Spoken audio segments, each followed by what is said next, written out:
What's going on, everybody? It's Jimmy from Football on the No Show. It is our first night here broadcasting from the Godzilla Media YouTube page. We appreciate you guys joining us tonight. We have a great show planned for you. We're going to be talking about some Carson Wentz, the injuries, what's going on with Quentin Nelson, too, also here with the Indianapolis Colts. And also we have the NFC West biggest question. So come on in, join us in here in the conversation, post some comments. We are very interactive. Come join the show with us. And down Monday, let's kick it off.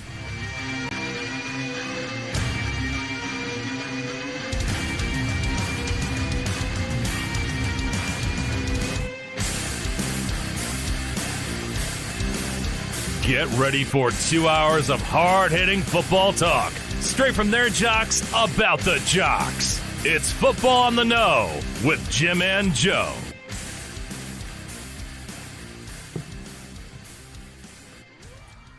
All right, what's going on, everybody? Welcome to another episode of Football on the No. I am Jim McPhee, and alongside of me is Mr. Joe DeCapita. What's going on, Know-It-Alls? Welcome back for another edition of Football on the No Show and our debut on Godzilla Media. Yeah, Let's we're here, go, baby. We're excited. We're ready to go. We're getting stuff started here.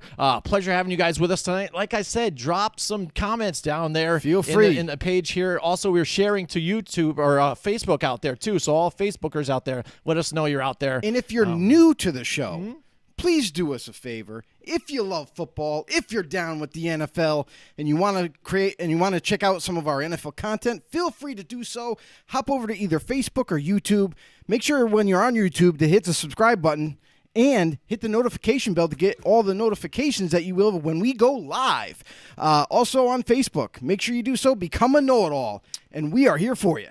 Yeah, absolutely. And have you guys probably noticed we got a few more sponsors here along with the show. Not only do we have Rays and Buck Environmental Solutions, we also have Johnstone Supply and our friends at Mohawk Honda. And I'm going to tell you a little bit about Mohawk Honda. Well, what about them? They're right there in Freeman's Ridge Road in Glenville, New York, right across from where I work. So I know a lot about Mohawk Honda. And right now, there's a shortage in the market. Every dealer is interested in your vehicle right now. They want to get you in there to do the trade-ins.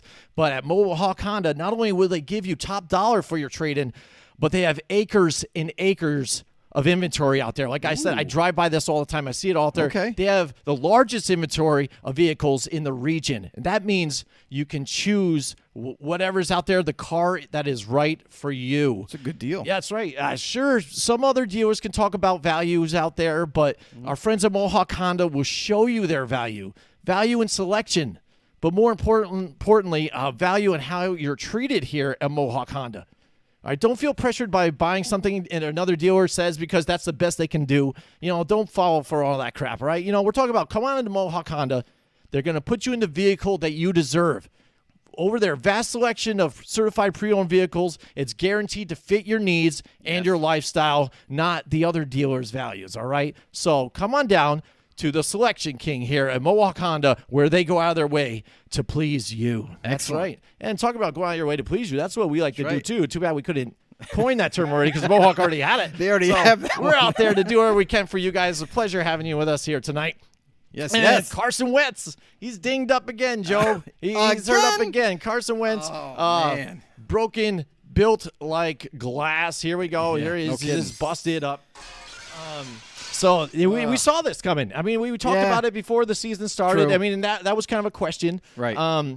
We seen him get injured before many other times, and what was the ticker on this? And that's the question that people asked about even this trade where Philadelphia, fans wanted him out. He was unhappy there.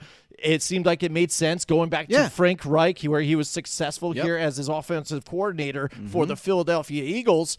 That's where, it was the comfort zone here, but the question always remained, this guy gets dinged up pretty much. Can he stay healthy? And that's always been his issue his whole career. So it's like, was the move good for both sides? Yes, because it seemed like the Eagles were ready, willing, and able to move on from Carson Wentz with that contract of his and his inability to stay healthy and to continue their future with Jalen Hurts. Jalen Hurts. Yeah. And then it was good for the Indianapolis Colts as well because Frank Reich was getting a quarterback that he knows very well, that he worked extremely well with. Wentz knows his offense like the back of his hand, performed extremely well on the football field with Frank Reich calling the plays. And it was like a match made in heaven for Indy until just recently. Now he's out, and it's not just out for like a couple weeks, not out for like maybe 3 weeks or anything like that. Now it looks like it's more substantial than they were hoping, and it's anywhere from 5 to 12 weeks. They're betting on the latter rather than the sooner part for Wentz, and it's a big blow to not only the Colts offense but also for them to come together and their chemistry to build with their new quarterback before week 1 even gets here. So now you're missing out a lot of time in training camp.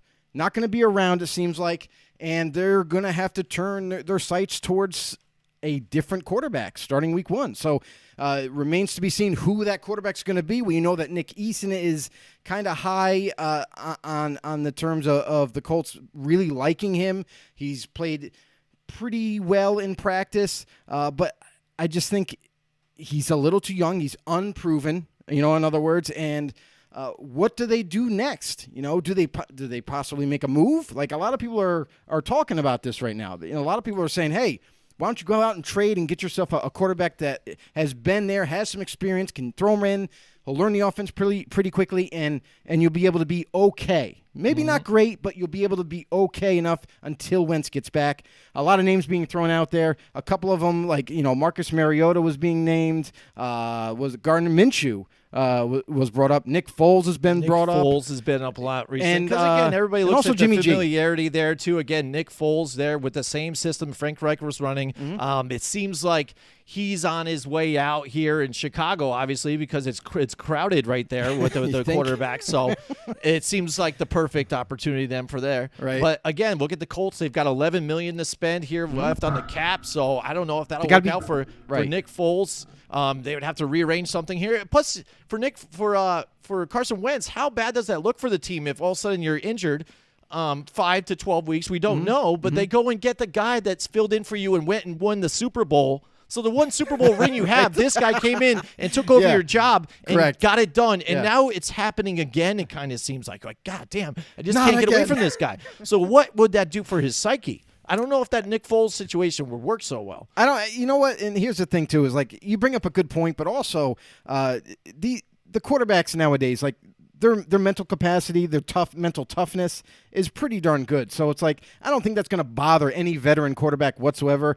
Carson Wentz was brought in for a reason, was going to be the absolute starter, will still be the starter when he gets back healthy. So if they bring in a guy like Nick Foles, even from his past or something like that to help the team out, right now, I don't think it's going to affect him in any way. But the question is which guy should they go after?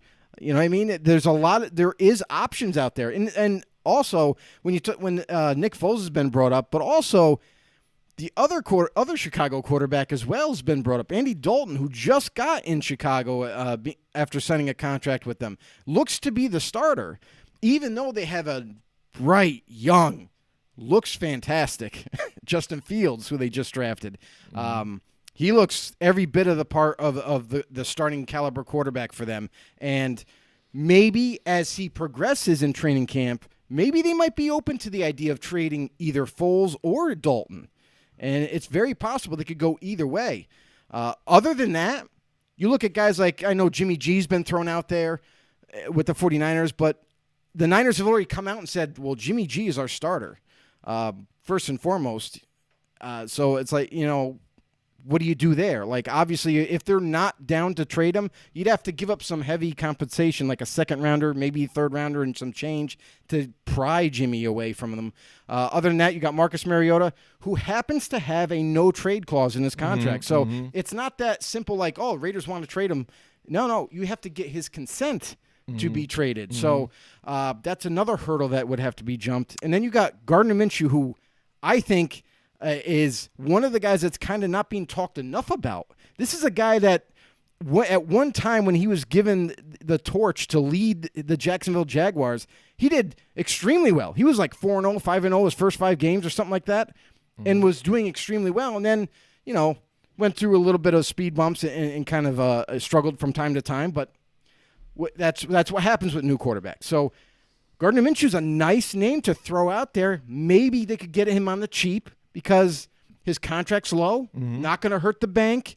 A good quarterback to bring in, and he could start easily for the Colts.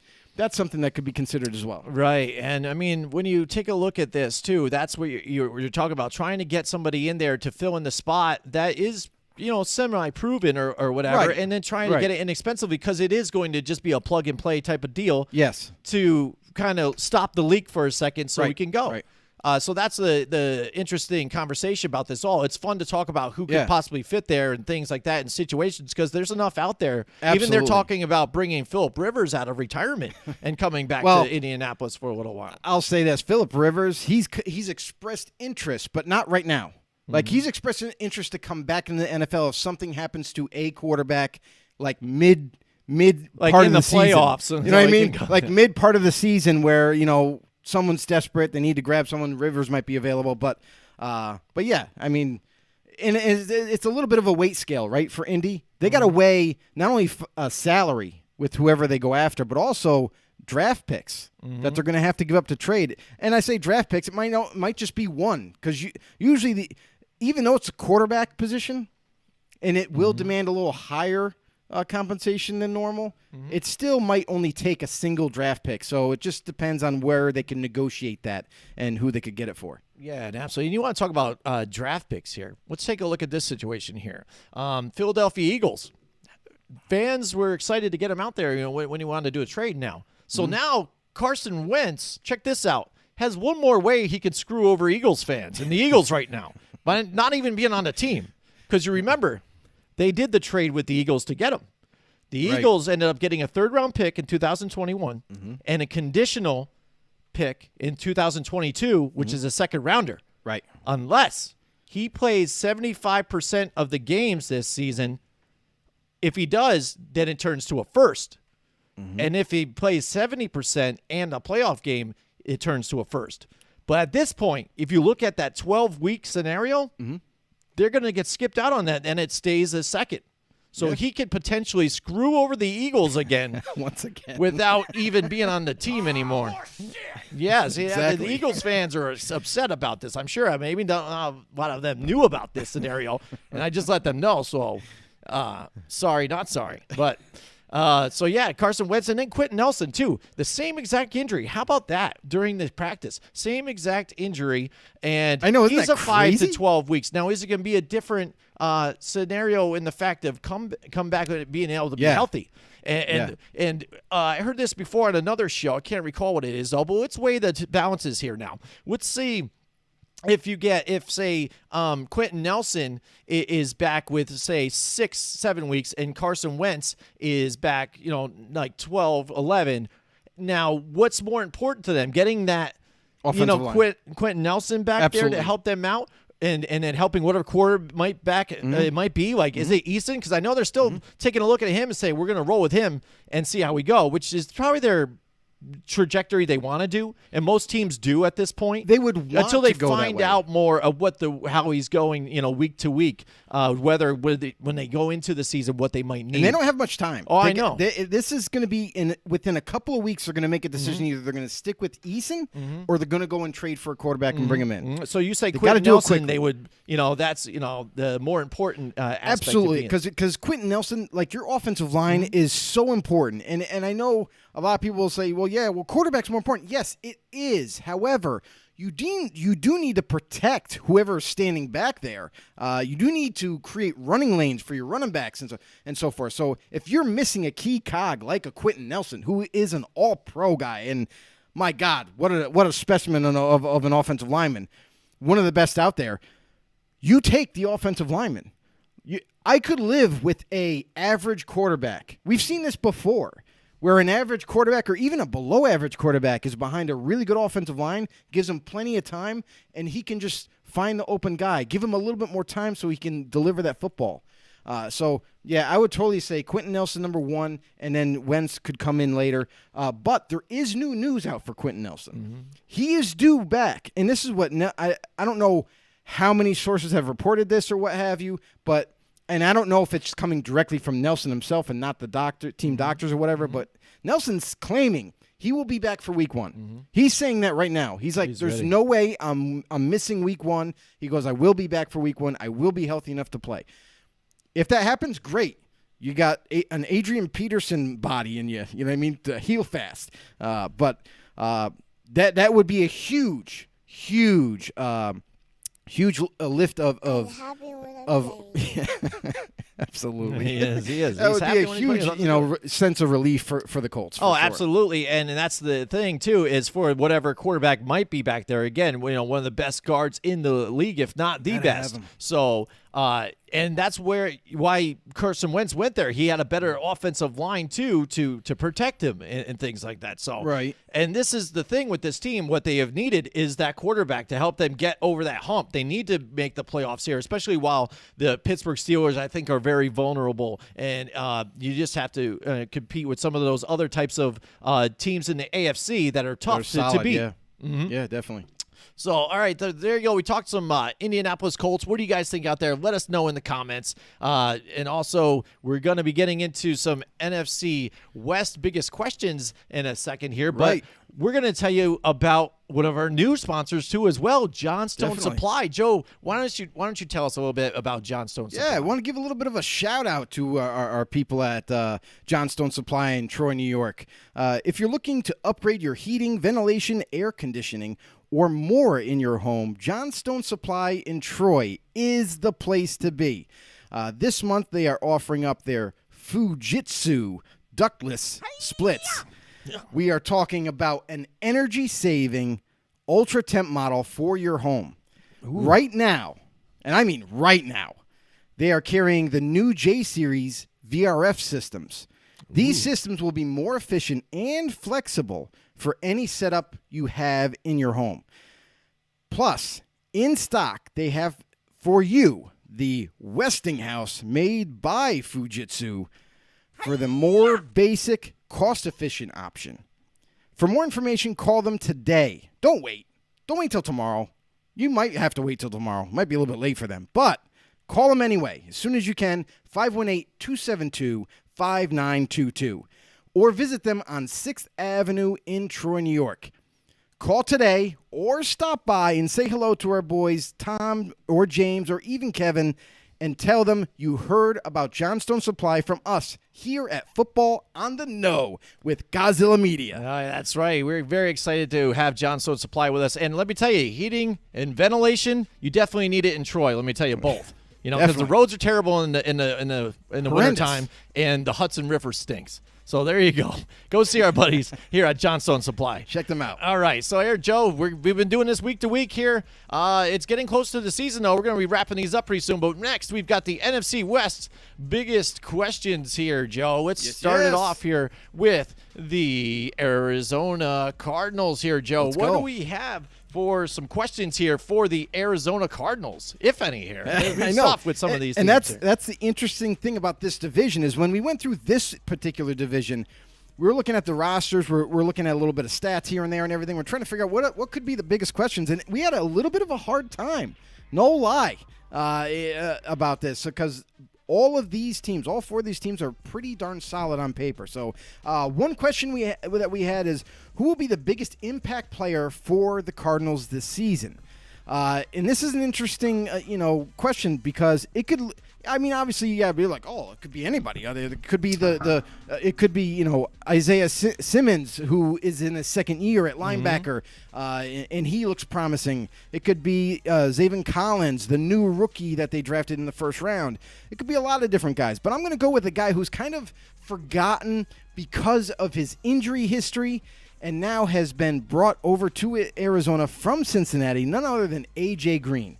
I really believe that A.J. Green could reinvent his career in Arizona this season and make a huge impact. You already had DeAndre Hopkins there.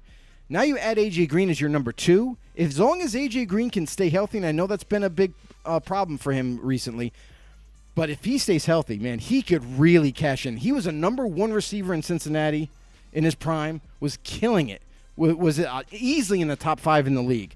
Now he's coming over. Yeah, he was a little injured there, had the injury bug and so forth. But coming over to Arizona, this is where he could reinvent his career and just destroy stats because a lot of people, I mean, come on, DeAndre Hopkins on the other side, they're going to be paying a lot of attention to DeAndre Hopkins. You already know that. And that could free up a lot of opportunity for A.J. Green. So, for me, biggest impact player is going to be A.J. Green. Yeah, it could be. I mean, that's a place to revitalize your career, like you're saying. And he wanted out for so long out of the Bengals organization. So he finally gets his spot here. You got to wonder, how injured was he? Was he like, yeah, I got a pulled hamstring. I can't go, coach. Yeah, I'm sorry. you definitely get a little more injured when you don't want to be there. You got to wonder about those things, too, because players do play those games as well. I mean, it seemed pretty odd to me, like, throughout that last season that he had with Cincinnati. It was like, oh, he's due to be back this week, in week 6 or 7 or whatever. And then, oh, no, he's not coming back this week. He's not coming back the following week, not coming back again, not coming back. Then before you know it, the season's over and he's never played. So you got to wonder about those things. Yeah, absolutely. And you look at even some of the additions that they've added to this team, J.J. Watt being some, but then also you're getting Chandler Jones back. I mean, that could be, for me, one of the most impactful players here because who still stepped up last year for him was Hassan Riddick, who hasn't really done a whole lot within his career except for last year, and now he's gone. So Chandler Jones back in here, one of the high sack leaders in the NFL, unnoticed a lot. So that could be very impactful for this team, on this defense. True. That has a couple other people, and then Isaiah Simmons right there too. The other thing about Chandler Jones is he wants out right now. He's demanded a trade from Arizona. Why? Have no idea. I mean, why after you coming back from injury, and you look at this team right now, they could win right now. I'm not saying they're going to go deep or anything like that. They could easily make the playoffs for sure with this team if they stay healthy and they stay together. But Chandler Jones, a career double-digit sack leader all the time. This guy is phenomenal. And now that they brought over a guy like J.J. Watt, maybe with those two on the football field together, they could really wreak havoc in the backfield for sure. So that's an interesting, thing right now is that's in limbo. Is Chandler Jones has now he's already requested a trade, wants at Arizona. Will that happen? I don't think it will happen likely because it takes two to tango, right? And what are they really asking for a guy like Chandler Jones in terms of compensation? Are they asking for a first rounder? Are they asking for a second rounder? Are they asking for a third rounder and change? You know what I mean? So all those things would have to be ironed out. But as of right now, I don't think Jones is on the move anywhere because you don't hear anything. It's like crickets out there for him. Maybe there's phone calls in the back end that they're having, but as of right now, he is an Arizona Cardinal. Yeah, one of the questions now I have for this team here, and it's probably easily answered potentially, but does Kyler Murray need to run as much as he did last season? Last season he almost ran 1,000 yards for a quarterback, but that could be harmful to your team. Not every. Yes, that's part of their part of their skill set. Yeah. Part of their offense as well too, in his talent that he has. What you want to be able to run though, and he has been able to get out of bounds, like you and I have talked about before when we were talking about taking hits, but not taking hits, which is good. But what happens when that does happen? When do you put your quarterback out there, who is the main guy of your offense, running your offense? When is asking too much there for them? Because you got to be able to have your running game. I understand that, and having you being able to be a mobile quarterback, that works as well too. But how much is too much to where maybe you might getting him more injury prone or wearing him out a little bit? What I would say about this question is I would say just keep him playing the way he is. Do not change anything. Don't do what what the Washington at the time Redskins did to RG3. Where RG3 was kind of like that dual-threat quarterback, took off and ran and got some yardage and would throw the ball. And that's really what made him so captivating is because he was hard to defend. Same thing with Kyler Murray. Same thing with, Russell Wilson. Russell Wilson doesn't do it as much, but he can. He has the ability to. So with Kyler Murray, I wouldn't change anything. He's a very smart quarterback, and that's where not taking those hits comes into play, because once he senses a guy close by or a guy that's coming up to make the big hit, he either slides underneath the tackle or he gets out of bounds if he can. So he's a very smart quarterback on the run, super difficult to stop, and I wouldn't change anything in terms of his play. I think he's doing phenomenal. Yeah, I mean, and he has been very impactful to him again, though. Also, but you do have. I do want to mention this real quick, too. His backup quarterback might play a bigger role without even stepping on the football field, and that's Colt McCoy. Colt McCoy has a ton of experience throughout the league. He's been on different teams. He's learned different types of offenses and has seen a lot of different defenses. So that could really play big time for Kyler Murray in his mental game. You know, going on the sides, having any questions that he might have for Colt McCoy. And Colt McCoy will most likely have every answer possible. So I think that's going to play huge dividends for him this season as well. Absolutely. And that's the thing. You want him to be part of your offense, but you don't want to be all of that whole thing to have him be running too as well, because I think that could be partially a problem for them moving forward. Right. Plus, you have all these weapons to throw to too. I mean, oh my it's God. there. That's what's amazing about this team. So when you try to find questions here, what other questions do you have? Right. So, all right, hey, Joe, you guys one more. Right. What do you have? Know-it-alls out there. If you have any questions about any of these teams as we go through, feel free to drop down in the comment section below. If you throw anything at us, we'll be gladly to interact with you and answer any of your questions. Also, if you have an opinion, feel free to do so. We'll read it off on the show and give you some kudos on that. Next question we got is, what's the risk reward for the Cardinals defense this season? And this is going to be tricky because the reason why we came up with this question is because it could go either way. Like this past offseason, we all know that they've had a lot of holes. You know what I mean? Mm-hmm. They had some guys leave. And now you look at their team now, a lot of changing parts, and a lot of them older vets that came in. Mm-hmm. You look at Malcolm Butler, the cornerback, comes in to kind of hopefully solidify that one corner spot.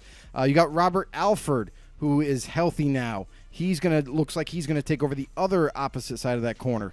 You got guys like Marcus Golden coming over from the Giants, played admirably well for the Giants and now with the Cardinals. He's going to pay off huge dividends, I feel like. And they are running a 3-4 defense. So you look at their linebacking core right now. Chandler Jones, as long as he's still there. You got two really young guys in Isaiah Simmons and Zaven Collins. Mm-hmm. And then Marcus Golden on the other end. These four linebackers, this is the key to this defense right here. Mm-hmm. Because not only are they playing that big-time linebacking role in a 3-4 defense, but also it's going to be they also can cover. That's the scary thing, is they're not like just guys that can play close to the line of scrimmage and stop the run, you know what I mean, or blitz or something like that. These guys can cover. Isaiah Simmons did cover in college wide receivers on the outside, no joke. And Zaven Collins did kind of the same as well. So that's going to be interesting to watch right there. And then you got the vets. You got J.J. Watt. Corey Peters comes over to play nose tackle for them. Mm-hmm. Another vet. Zach Allen, another vet. So that alone, it looks like they got a kind of a nice mix of vets and youth. But how long will these vets last? That's the problem there. That's where it kind of gets a little dicey. Will J.J. Watt last all season? You know? Will Malcolm Butler, coming back from a big-time injury, will he be able to stay healthy? There's a lot of ifs, as you can tell. So the risk-reward. Now, the risk is all those injuries happening. You know, then they're left with like a skeleton of a defense. But the reward is tremendous, because if you get production all season long from Watt, you know, from Chandler Jones, from Malcolm Butler playing on the corner spot, Robert Alford, and all these guys, this defense could really turn it around really quickly. Yes, you can. Yes, they could. And again, I think a little silent kind of team out there that not a lot of people are expecting a whole lot out of, moving forward in a division that's going to be, I think, a lot tighter this year than people imagine. Yeah. All right, so moving on to the next team, we have the Los Angeles Rams. Rams, they have maybe a few questions here. I mean, they did lose a couple of personnel here on offense, but they still have a lot of core guys still here. Robert Woods, Cooper Kupp right there, and now Van Jefferson, I think, moves up into the slot position here for them at wide receiver, fills up some holes there. But we heard about it during the offseason here with Cam Akers going down and them not looking for a running back right now. Joe, what kind of questions do you have here for the Los Angeles Rams? Well, the Rams, I would say my first question would be, what could we expect from the Rams offense this season? And this goes a lot of different ways, right? What can we expect from Sean McVay? How much of the playbook will he tweak or change a little bit? Because now he has a new quarterback. Mm-hmm. He has Matt Stafford there, coming over from Detroit. And as well as I do, we both agree that we love Stafford. We think he's a great quarterback. We think that he's proven himself. And despite his record or whatever in Detroit, you got to give the guy credit. This guy made Detroit at least viable week to week. Mm-hmm. You know what I mean? I mean, when he came into the league early on in his career, all he had was Calvin Johnson. Mm-hmm. And that was pretty much it. There was no other weapons for him. Right. I mean, and if you look at some of the other guys, let's look at Marvin Jones. What else has he really even done now? Since and now he's a number 2. Yeah. And Golden Tate. And now he's on a different team. So right. I mean, what's he going to be able to do with other teams? You've only seen some of these other guys, and maybe that's even why even some people try and dog him a little bit. It's like, oh, you got Calvin Johnson, so whatever, you can do whatever. But and maybe some people look at him too, just because of recently his injury that he had a season prior than last year. But this guy's been solid, playing 16 for 16 for continuous years.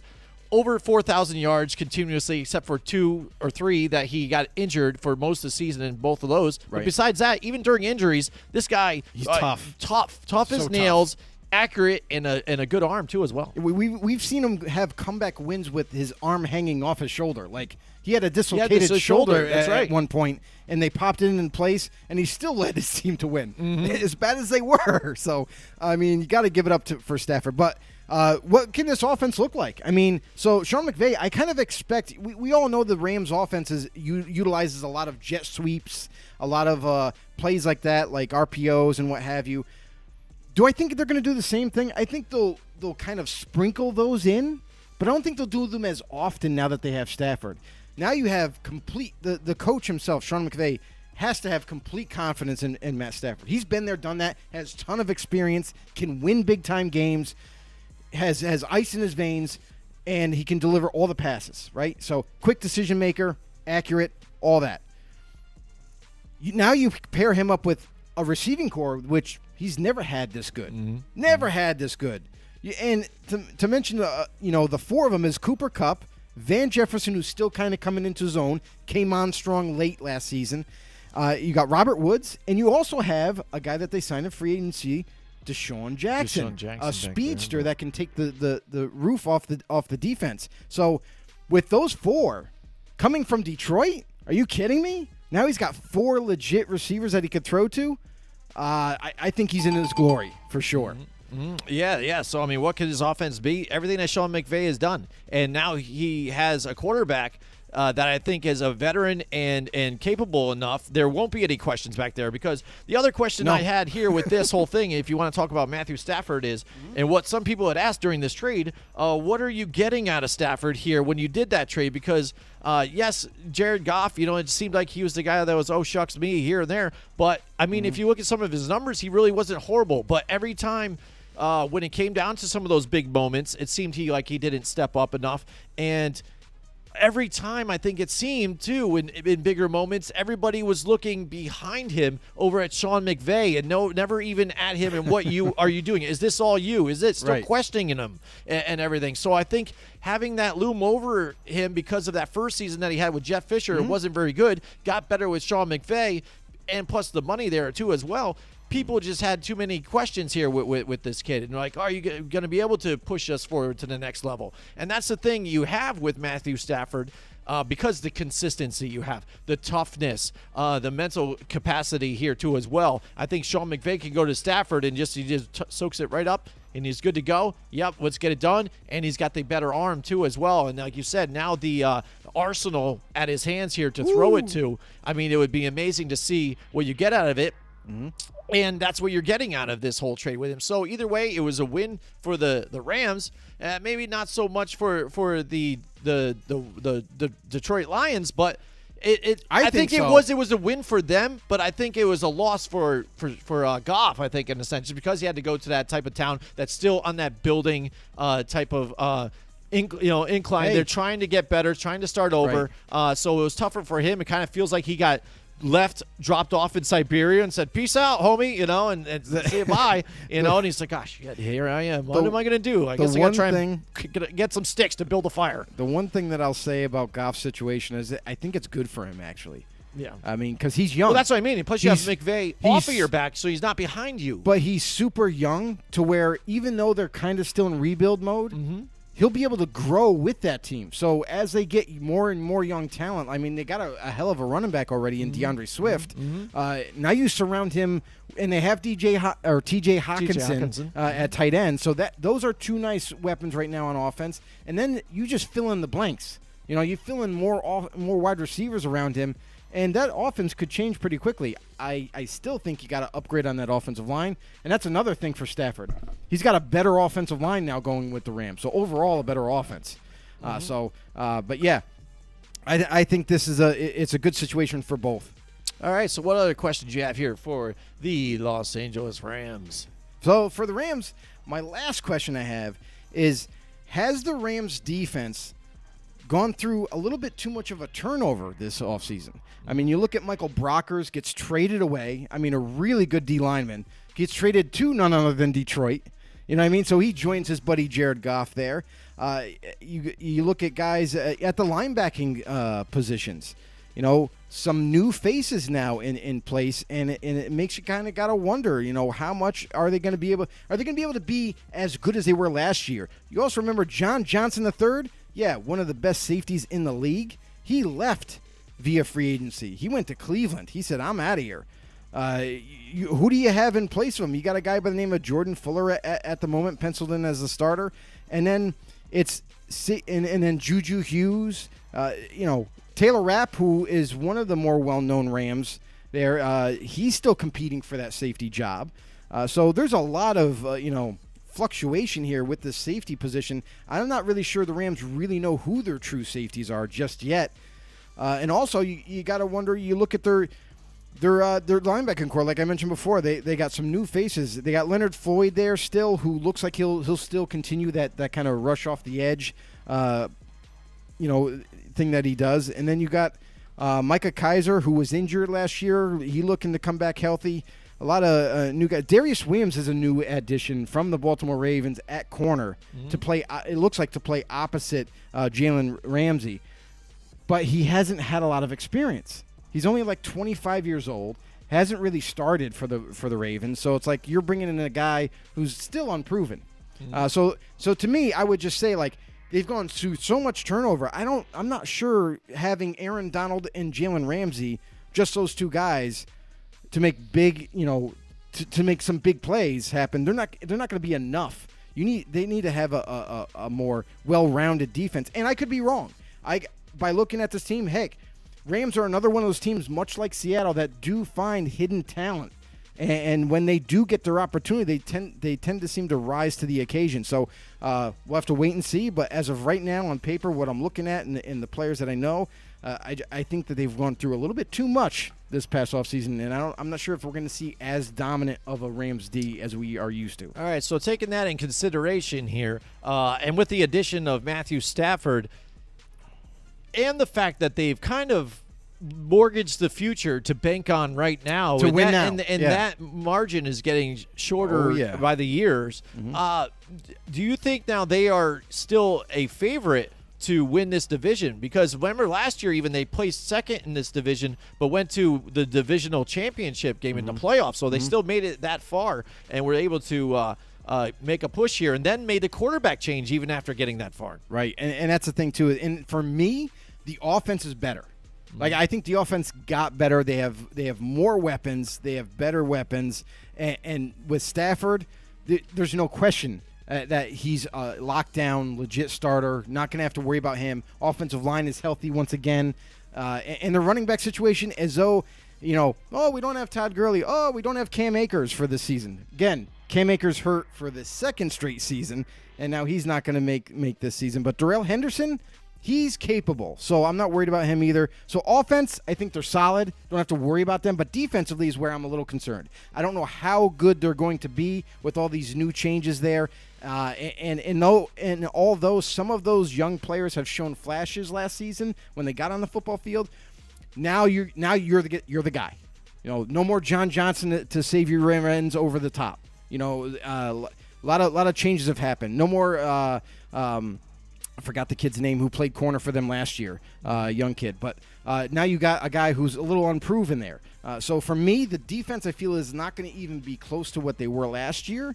But their offense will probably be better than last year. So it's kind of like all offense, maybe a little defense. So for me, in terms of being a favorite, I don't think they're going to be a favorite. I think they are really going to have to work to get up to the top of the division. All right, excellent. There you go. That's the Los Angeles Rams. We're talking about the NFC West. Biggest questions.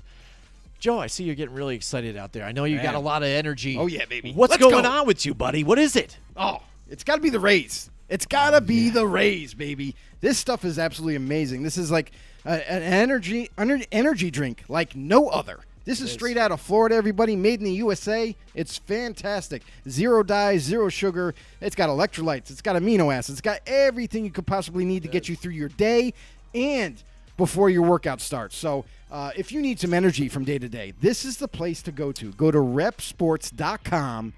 Enter the promo code RAISEMUP. You can get 15% off all your orders, as well as they are running promos right now that you can get. I know they came out with a brand new flavor called Rainbow. They're giving away 4 Rainbow cans to try. All you have to do is pay shipping. That is it. But make sure you got to use that promo code Raise 'em Up to get the deals. They have Raise cakes out now too, Joe. Yes, Did you protein see those Raise things? cakes, baby. Protein cakes. I like it. Buy one, get one 50% off. Well, yeah. You got to go to repsports.com. Absolutely. Go there. Put in the promo code Raise 'em Up. That's our promo code special just for you know-it-alls out there. Get the 15% off, and let me tell you, it is going to change your mind. It is going to revolutionize energy drinks here. Yes, Join yes. the Raise Rebellion here, and join it along with us here. Put many great repsports.com, flavors here. baby. I got Baja Lime. He has South Beach. I have Seppi. Yeah, and just so you guys know, these aren't just your typical normal flavors. You get on there, you're going to see some flavors. You're like, what the hell's that? Like South Beach? What's that taste like?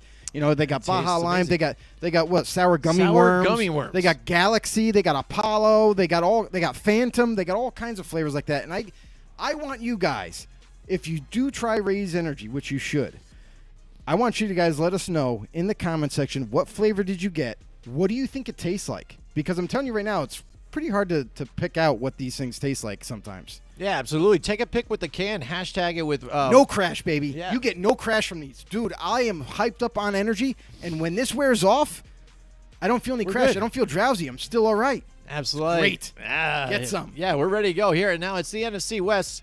Biggest questions here. Moving along. We are getting next to the San Francisco 49ers.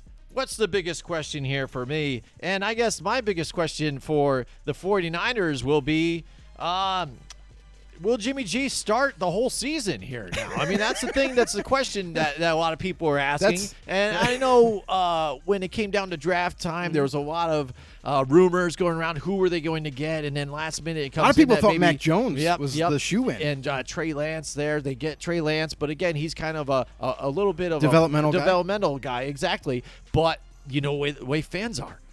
Maybe not San Francisco fans so much, but just fans in general, and then even the media, they have got to get this narrative going. Jimmy G, I mean, he got there, was like in that undefeated streak, so with the Patriots, got traded there, got the bigger contract, and now he kind of, if you look at it, hasn't really lived up to it so much. No. He got to the big game and a big time One choked. time. Yeah, you know, and that's what I mean. Those big moments didn't live up to him. So now, I mean, it's gone to the fact where this team had to pick that high, and they go quarterback. I mean, I won't put it completely against Jimmy G for, like, choking in the big game, because a lot of it was his own offensive coordinator's fault. You know what I mean? Like, he was calling passing plays towards the end of the game when you just need to run the clock. Yeah. Just run the clock, bro. You can kill off enough time where it's impossible for the Patriots to come back. But he didn't. He kept trying to throw the ball and try to, like, prove something. You know what I mean? So, yeah, I kind of put more of the blame on the coaching staff. Yeah, but I mean, again, I've seen it in moments, didn't really step up to the plate for there. And, you know, this is what you're going to hear. The murmurs, the rumors that are going to be kicking around. If the moment he does not play well, I mean, because this is, you heard about it. When they were in the playoff game, they're like, Jimmy, you only threw this many passes in this game, and you ran a lot. What's up with that? How do you feel comfortable with that? This and that. And it's like, whatever. We're running the game. We won the game. That's our game plan. We successfully implemented our game plan and accomplished it. That's it. Done. There we go. But, again, with that quarterback picked that high, you're going to hear about it. I mean, you're going to hear about it. it. A mistake or not? You're going to hear about it more from fans than anything. But the organization, it seems like they're pretty steadfast on having Jimmy G be their starting quarterback. Now, I mean, I would think that like maybe I mean, it's kind of like what you're asking is like, can he stay healthy? Bottom line, that's true too. Do I think he can stay the quarterback all season? Yeah. I mean, we've seen him flash, great plays.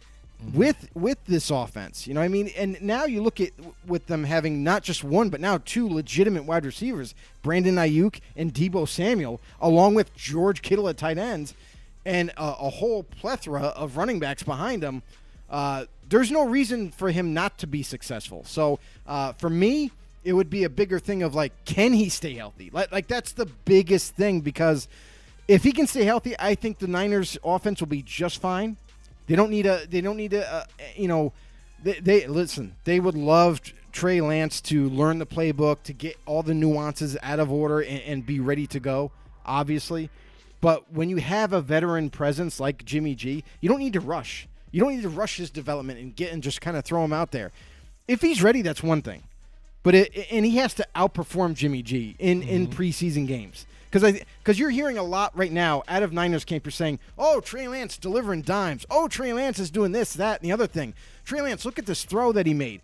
That's all well and good. But you got to take it like a grain of salt, because in training camp, they're not trying to kill each other. They're not trying to be real. Like, they're physical, but they're not like. Except for the Giants camp. Yeah. But they're not trying to like. Obviously they're not going to have that, not trying to hurt anybody. Everybody wants to stay healthy and that sort of thing. Preseason games, let's find out what he can do in preseason games. If he lights it up in preseason games, then you got to have that conversation. Like, I know we said Jimmy G's going to be our starter, but with the way Trey Lance has been playing, maybe we make the switch. But then you get to the regular season, and it's a whole different ball game. Because that's when all the defensive coordinators pull out their tricks, right? Stunts and blitzes and different looks to confuse them. So I think Jimmy G will be the starter going forward. I'm a huge Trey Lance fan. I would love nothing more than to see him, obviously, just like a lot of the other Niner fans. They would really want to see him on the field as soon as possible. But you got to be cautious with this thing, because you don't want to rush a quarterback in too soon and kind of ruin his development, right? And when you have a veteran like Jimmy G who can kind of ride it out a little longer and see how far you can go. All right, yeah, absolutely. So what else? What do you have for a question for the 49ers? I mean, I don't know how we don't ask this question right here, but will the 49ers defense still be dominant after Robert Saleh's departure?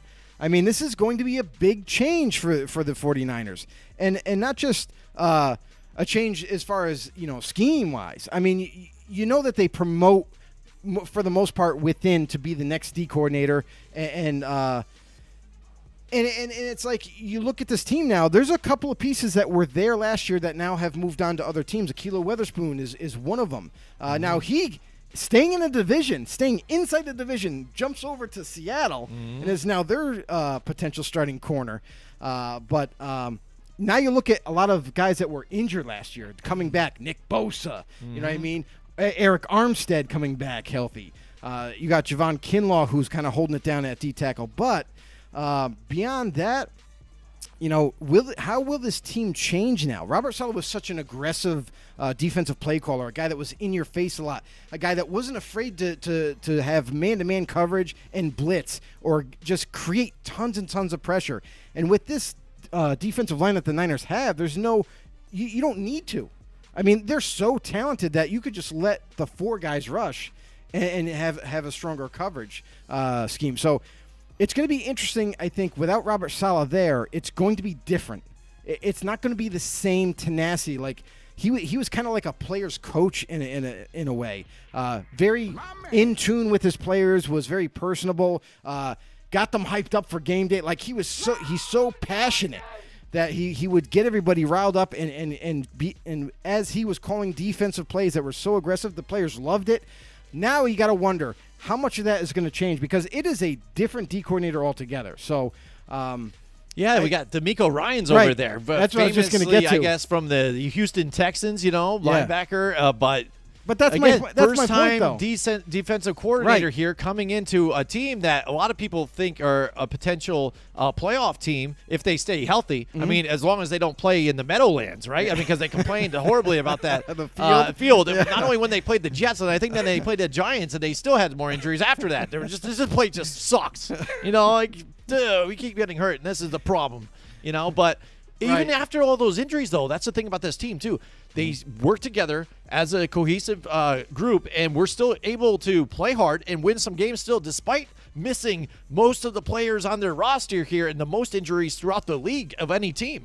So now getting everybody back healthy, it's potentially good. But Right. again, how much will that differ from what Robert Saleh It's the would do playing here calling, man. with D'Amico Ryans right there? That's the biggest change. As a it- defensive coordinator. And my problem is just that is D'Amico Ryans doesn't have experience. Like, obviously, yeah, he played linebacker in the NFL, but that doesn't make you automatically a really good D coordinator or a defensive mind. So D'Amico Ryans, I think he's going to be kind of like that player's coach type of deal, but I'm not really sure on the X's and O's. Robert Saleh had both. Robert Saleh was a player's coach, and he was extremely smart on the defensive side of the ball, whereas D'Amico Ryans, I know he has knowledge, obviously, of defense, but calling it and actually playing in defense is completely different. So he's going to be on the outside looking in and trying to make calls as he watches the offense. So I think he may struggle from time to time with play calls.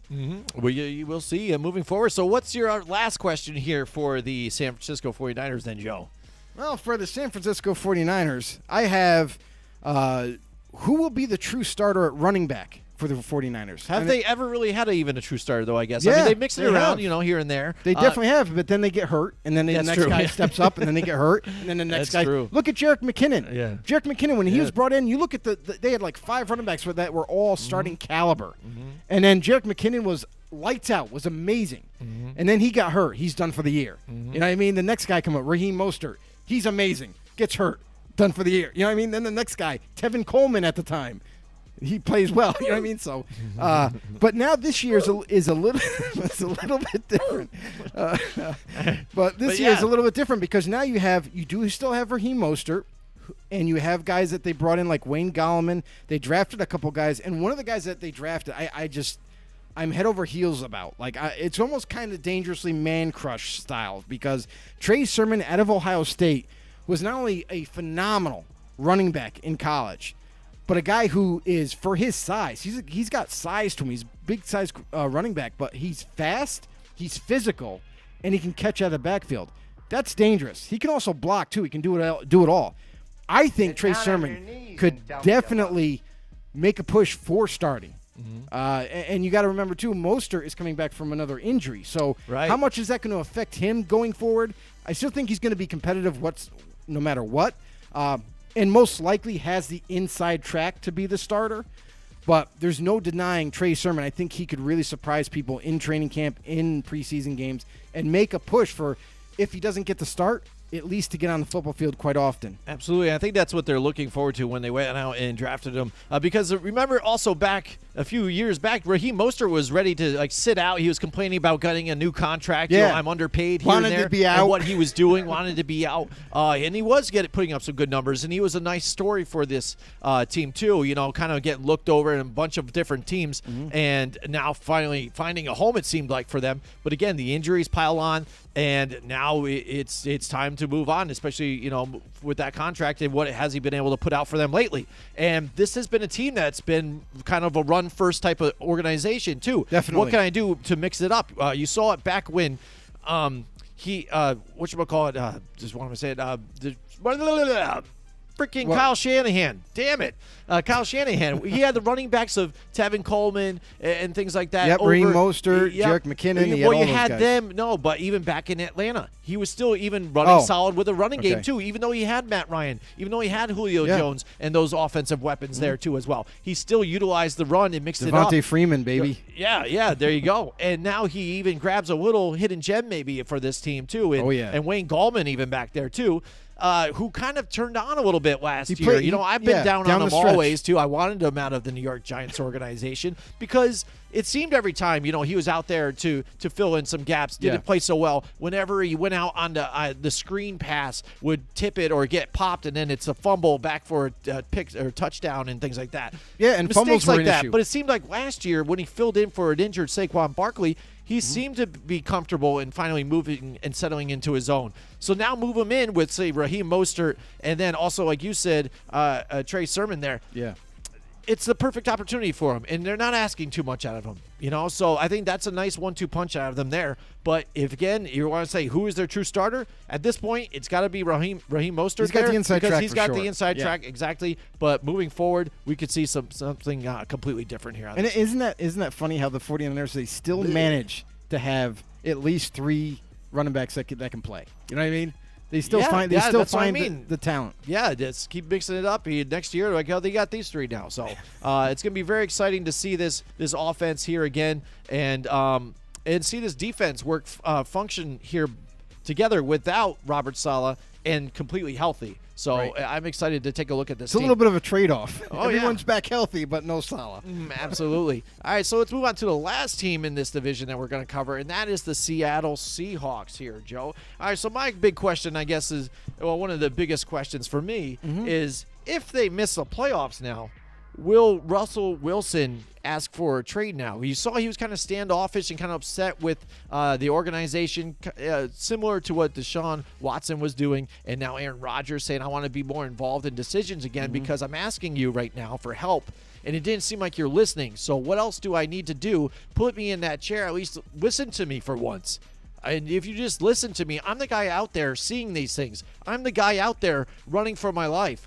I'm the guy out there taking hits. all of those hits. You know what I mean? 40-plus hits. Oh, big time. Yeah, he's getting 40-plus hits, like you said, continuously, consecutively, season after season. But he's still one of those elite type of quarterbacks there, too, as well. You heard people asking about, is he going to be the MVP last year? He was right there on track with Aaron Rodgers. But then towards the midway of the season, towards the tail end, I think some of those hits were even starting to play its effect on him and taking a toll on him as well. So for me, if, again, they don't make the playoffs this year, even though they added a few more pieces for the offensive line, is he still frustrated? Does he want out? Is he going to complain? I think that was the biggest thing for him is he wanted to see action being taken. He wanted to see, hey, listen, if you don't want to upgrade my offensive line and help protect me and give me what I need, then trade me. Then get me out of here. I'll go to a team, gladly to a different team, and play for them. I don't want to be here any longer, but I need to be protected. You know what I mean? It wasn't about money. It was more about you paid me all the money in the world kind of deal, but you're not protecting your asset. You're not protecting me. So I'm taking a lot of hits. I need action. So they did respond, though. It might have taken them a little longer than you would hope, but they finally got the hint. But like, hey, he's really serious.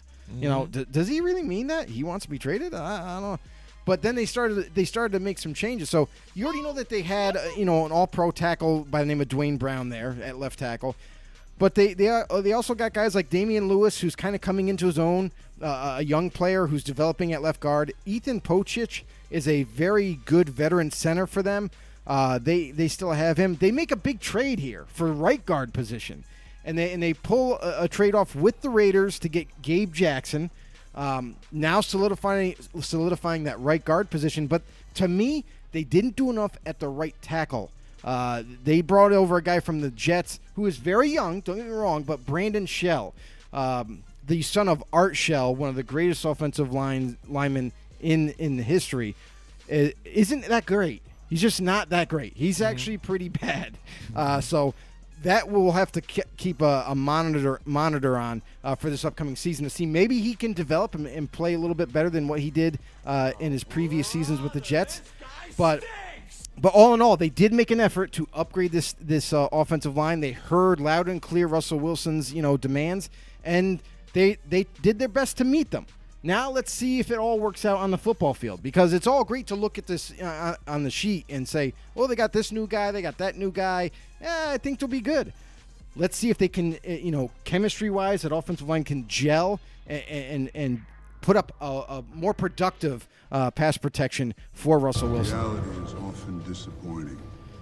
But I will say this too about Russell Wilson. Do I think at the end of the year, let's just say if they don't make the playoffs, and Russell Wilson, like we took a look at it before, he has 2 years remaining on his deal after the season. Right. So, and the perfect time if you were going to trade Russell Wilson would be next season. That's when what is it? Is it after June 1st, right? After June 1st. So post June 1st, significantly, they'll be able to get some cap space by doing that. They're still going to share a little bit of a dead cap money, like about 11 million, 10 million, something like that. But all in all, they'll get I believe like a 24 million in cap space or some deal. Yeah, what is so. Let me bring it up quick. But anyway, that's the time to trade him. If they're going to trade him, if he wants out and they're going to trade him, next season would be the target year to trade him where they don't suffer any major penalties. All right, here we go. Let's take a look at it here. Cut it down. Trade post June 1st next year, and they will be taking it's a $13 million deal, and they'll be dead hit, and they'll be saving $24 million straight up. There I you was go. close. Boom. I was close. You were right on there, just about close. But yeah, so I mean that really nice. That's something that we're going to have to keep an eye on. I don't think Russell Wilson is that type though. Like he complained one year and they did something for him, and then I'm out. You know what I mean? So we'll see. But hey, it's tough. This is where this is where Seattle has to prove next season, next off season, they need to add a better right tackle. You know, for one, they need to look to upgrade around Russell Wilson as well as his defense, because the defense isn't getting any younger, any better. I mean, they just pulled over, and that brings me to my next question about Seattle: is the defensive line still a weakness? I'm sorry, but I don't think they did enough this offseason. It was a weakness last year. You look at a guy like L.J. Collier, who they drafted in the first round in 2019, and he looked to be their next franchise DN, their next guy at defensive end that was going to create a lot of pressure and be that tenacious end for them. But, man, has he been drastically disappointing. And so much so that right now he's penciled as a backup. That's not good. That's a big-time bust there. So now you look at their D-line. You got Kerry Hyder, who they bring over from the Niners, kind of like an under-the-radar player. I believe that he's a solid DN for them. Not a great DN, but at least he can fill that role. They got Poona Ford, who's been a staple with Seattle, a pretty darn good player. He's still going to lock down that nose tackle position. Al Woods, which is kind of like a reach for me. Al Woods, he's like 35 years old, a veteran who's been around. He's at the tail end of his rope, and I think that's just a desperation move right there. And then Darrell Taylor, who very unknown type of player, and a guy who hasn't even proven anything. He's young, but I feel like he's going to struggle against some of these really good tackles that are out there to even get close to the quarterback and stop the run. So when you take that all into consideration, I don't think that this defensive line got any better. And in fact, they might have it's just a lateral move. You know what I mean? They didn't get any worse. They didn't get any better. They're kind of just about the same from last season. So for me, that's probably their biggest weakness on the defensive side. Yeah, I mean, I think you've already covered even how much did the offensive line improve here to help Russell Wilson in this whole thing. So, yeah, we tied that all in together. Yeah, right? so in finality here, I think one big question for all the teams here, I think it's really exciting to take a look at and you want to debate who in this division has the best wide receiving core. So you see the personnel that's there. They're pretty close. If you see DK Metcalf, Tyler Lockett here for this team, Will Disley, too, also did well at the tight end position. If you want to add tight ends into the mix, too, as well. Okay.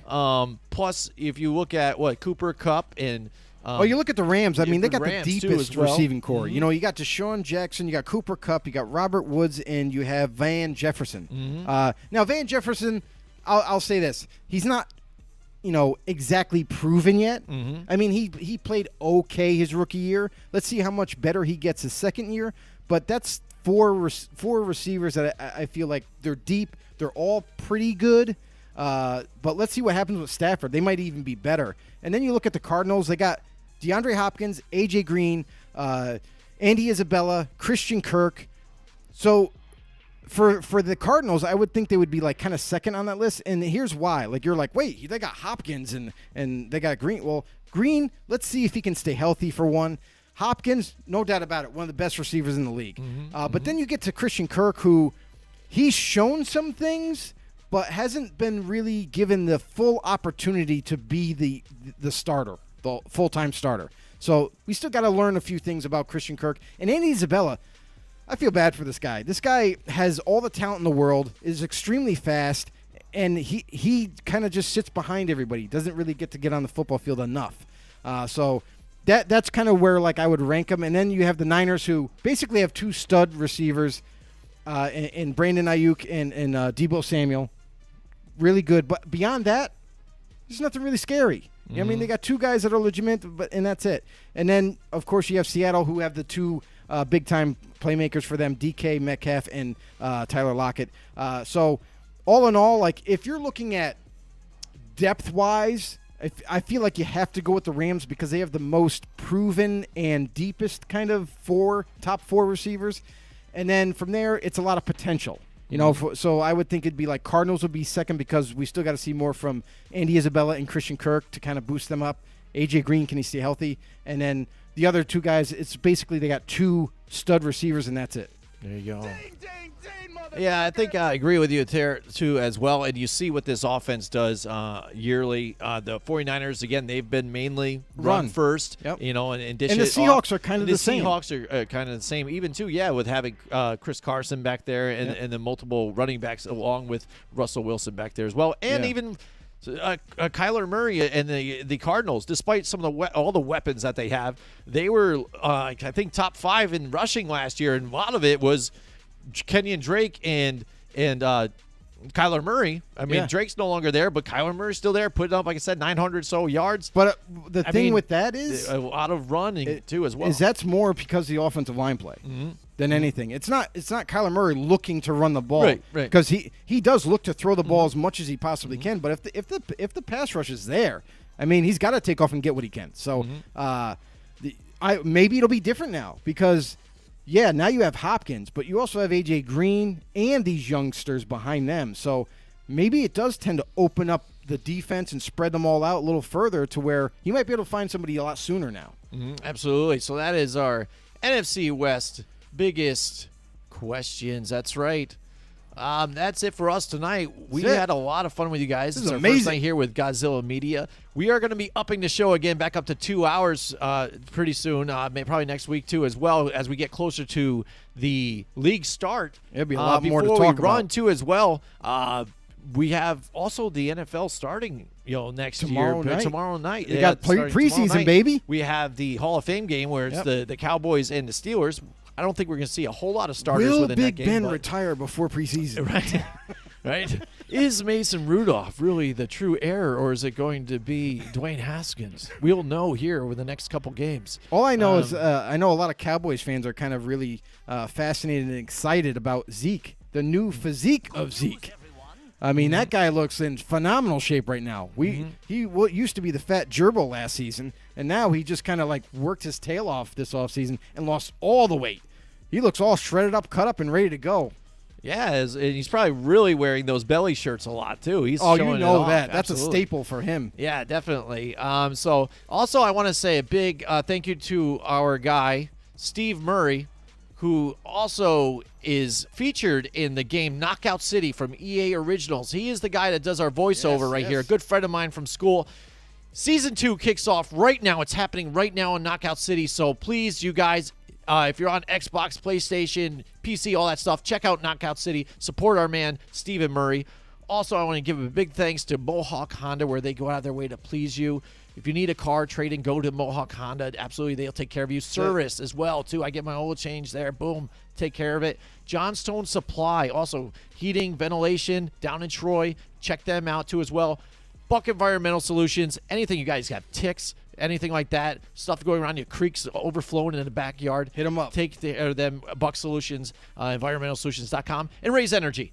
We're hyped Raise, up on baby. Raise Energy. Absolutely. Go. Check it out. Raise them up is the promo code. And don't forget, Repsports.com. also, next week we're going to be back at the regular show on our channel. So if you can, please, again, hit us up on YouTube, Football on the No Show, and also on Facebook, the same thing, Football on the No Show. Hit the like button, subscribe, and the notification bell here for YouTube. And When you'll we get go notified. live. Whenever we go live, which is every Wednesday night, check it out. And also follow us on Twitter at FB_no. Joe? Yes, let's sir. Take him out of here. Let's get out of here. All right. Thank you, everybody. Thanks, Good night. everybody. Join us next week from 8 till 10 Wednesday night for more Football on the No with Jim and Joe.